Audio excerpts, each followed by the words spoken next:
আজকে রান্না করব বেলে মাছ। তো সবজি নিয়ে নিলাম আলু, কাঁকরোল আর পেঁপে।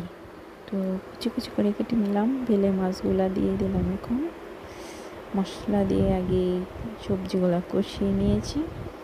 এখন হালকা করে নাড়াচাড়া করতে হবে, যেহেতু বেলে মাছ অনেক নরম, তো ভেঙে যাওয়ার সম্ভাবনা আছে।